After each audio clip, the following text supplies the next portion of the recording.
vão vocês? Eu espero que estejam todos bem. Bem, a nossa aula de hoje será sobre tipos de sujeito. Antes de mais nada, precisamos saber o que é o sujeito e como achá-lo na oração. Para acharmos o sujeito, sempre perguntamos ao verbo: quem é que? A resposta à pergunta é o sujeito. Observe essa charge. O eleitor confia na honestidade dos políticos. Quem é que confia na honestidade dos políticos? O eleitor. Então, encontramos o sujeito da oração. Mas, como podemos conceituar o que é o sujeito? Nós podemos dizer que é o termo sobre o qual se diz alguma coisa, né? Lembrem que o sujeito ele tem um núcleo, ou seja, a palavra principal, que não pode ser retirada, certo?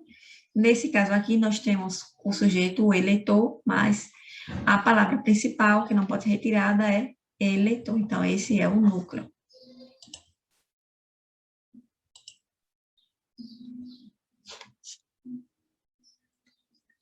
Observe esse meme. Na frase, João foi mal em todas as provas. Onde está o sujeito? Primeiro de tudo, vamos identificar o verbo nessa oração, né? O verbo é o verbo foi, né? É um verbo irregular, né? O verbo ir. Nós, né, perguntamos a quem esse verbo se refere, né? Quem foi mal na prova? João. Então, João é o sujeito da oração. Como João é a palavra principal, né? Só tem ela. Ele é um sujeito simples, porque só tem um núcleo, uma informação principal.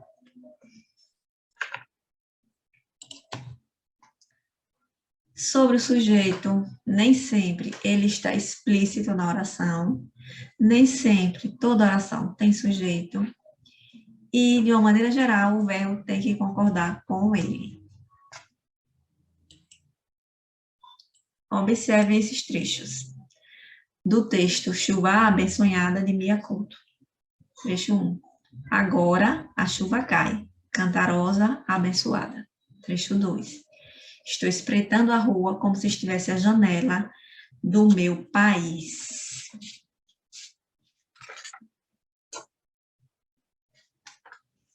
Em qual dos dois trechos há uma identificação explícita do sujeito na frase?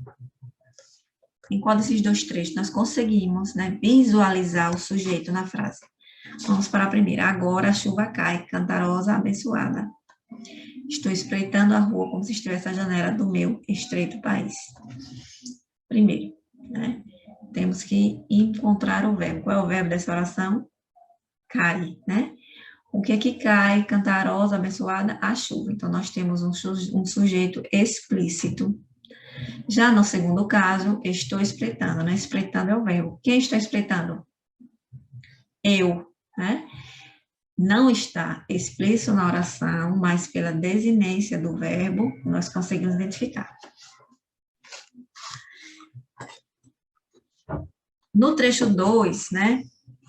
A que pronome se refere às expressões estou espreitando e como se estivesse? As expressões se referem ao pronome eu, que não está, né, aparente na oração. E de que forma foi possível identificar? Pela terminação do verbo, como eu já falei, né? Pela desinência do verbo a gente consegue identificar.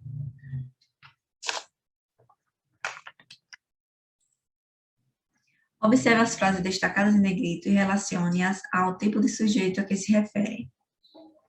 Nós temos aí os 4 tipos de sujeito: simples, composto, indeterminado e desinencial, que também é chamado de sujeito oculto, né? O sujeito desinencial oculto é o caso que nós acabamos de ver quando ele não está aparente na oração, certo? Letra A. E volto a interrogar. Não serão demasiadas águas tombando em maligna bondade? B. Rodrigo e Carlos estudaram no mesmo colégio. C. Tiraram o livro do lugar onde eu havia colocado. D. A voz de Três Teresa se repete em monotonia. Vamos lá. E volto a interrogar. Nós não temos aqui o sujeito aparente, né? O sujeito, ele não está explícito na oração, então ele é desinencial, né? Quem volto? Eu volto a interrogar, né? Então, o A relaciona-se com o 4. Rodrigo e Carlos estudaram. Estudaram, olha, como o verbo está concordando com o sujeito que está composto, né? Ou seja, nós temos dois núcleos, duas informações principais, nós não podemos retirar nem Rodrigo nem Carlos. Então, aqui nós temos um sujeito composto, se relaciona com o 2. Tiraram o livro do lugar. Nós sabemos que nessa oração, tiraram o livro do lugar. Nós temos o verbo que é tiraram, mas o sujeito ele não está aparente. Mas a gente consegue identificar? Tiraram. Quem tirou? Eles. Mas quem são eles? Nós não temos o contexto, né? Então, é um sujeito indeterminado. 3 se relaciona com C. E D, a voz de tristeza se repete. Né? O que é que se repete? A voz de tristeza. Qual é a formação principal? A voz. Voz é a informação principal, que é o sujeito simples.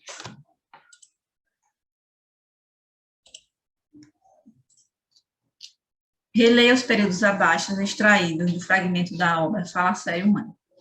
Respirei fundo e fui para a sala. É muito bacana pensar que criei meus filhos para o mundo, mas deixei. Que tipo de sujeito encontramos nesses casos? Nós temos o sujeito desinicial, né? Respirei fundo. Quem respirou?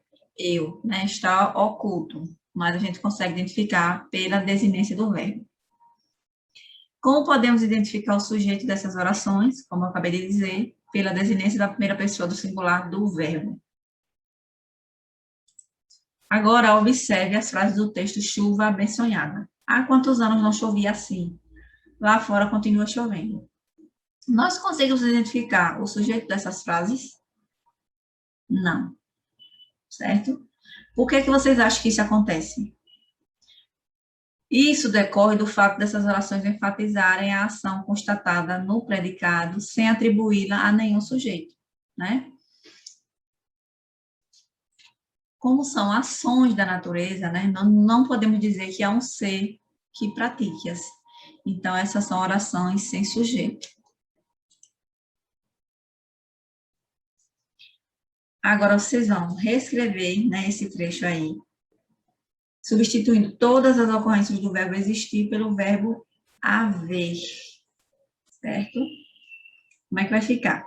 Há palavras que são palavrão, há palavras pesadas, chumbo, elefante, tonelada. Há palavras doces, goiabada, marshmallow, quilim, bombom. Ao reescrever o trecho, o que você percebeu em relação ao emprego do verbo haver no sentido de existir? Quando o verbo haver é empregado no sentido de existir, ele é impessoal, não flexiona e mantém-se na terceira pessoa do singular.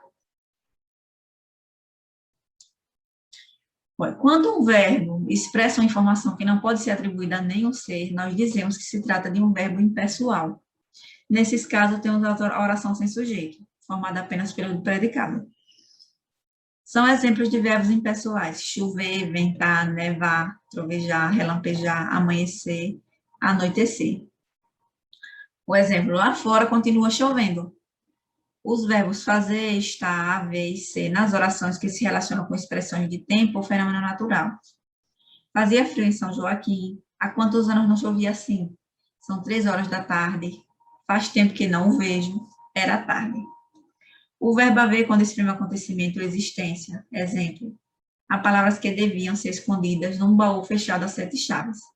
Os verbos impessoais, com exceção do verbo ser, devem ser usados sempre na terceira pessoa do singular. Chegamos ao final da nossa aula, né?